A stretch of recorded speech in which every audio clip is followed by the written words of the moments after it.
बड़ी खबर का अब रुख करते हैं। आतंकी हमले के बाद दहशतगर्दों के खिलाफ बड़ा ऑपरेशन शुरू हो गया है। सुरक्षा बलों ने पूरे इलाके को घेरा हुआ है। हेलीकॉप्टर्स और ड्रोन से आतंकवादियों की तलाश जारी है। आज सुबह होते ही इस ऑपरेशन की शुरुआत हुई है। कल दोपहर के समय में आतंकवादियों ने घटना को अंजाम दिया और आतंकवादी जंगल होने का फायदा उठाकर वहां से इस घटना को अंजाम देकर 26 लोगों का कत्ल करने के बाद, कई लोगों को जख्मी करने के बाद से वहां जंगलों में फरार हो गए और इस समय पूरे इलाके में इन आतंकवादियों को ढूंढा जा रहा है।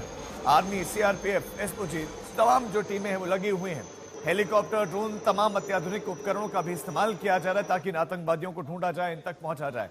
कुछ खुलासे भी हो रहे हैं, कुछ इनपुट्स भी इंटेलिजेंस को जानकारी मिल रही है और फॉरेंसिक टीम, एनआईए की टीम मौके पर बताया जा रहा है कि जाएगी, जहां पर एक एक साक्ष्य को एकत्रित करेगी। कुछ तस्वीरें भी सामने आई हैं, आतंकवादी भी कुछ तस्वीरों में दिखाई दिए हैं और स्थानीय लोगों की चीख पुकार भी और उन सैलानियों की चीख पुकार भी आपने सुनी होगी, जिसने पूरे देश को रुलाया तो है ही, गुस्सा भी दिलाया है। प्रधानमंत्री मोदी भी अपनी यूएई की इस यात्रा को, अपने सऊदी अरब के दौरे को आधे में छोड़कर वापस लौट आए हैं।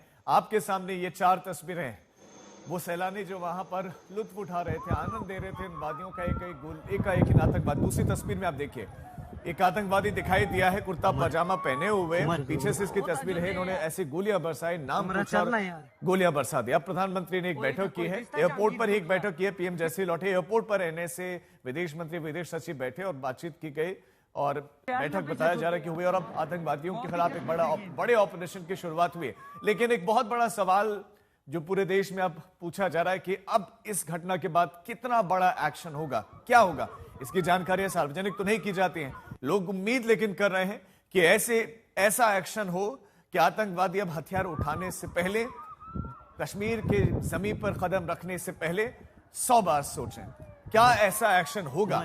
ये सबके जहन में सवाल है, क्योंकि निरंतर हो रही घटनाओं से लोग अब बहुत ज्यादा दुखी हो गए हैं, लोग परेशान हो गए। अलग अलग समय में असंख्य भी घटनाएं हुई हैं जहां पर अब आम श्रद्धालुओं को भी टारगेट किया। पहले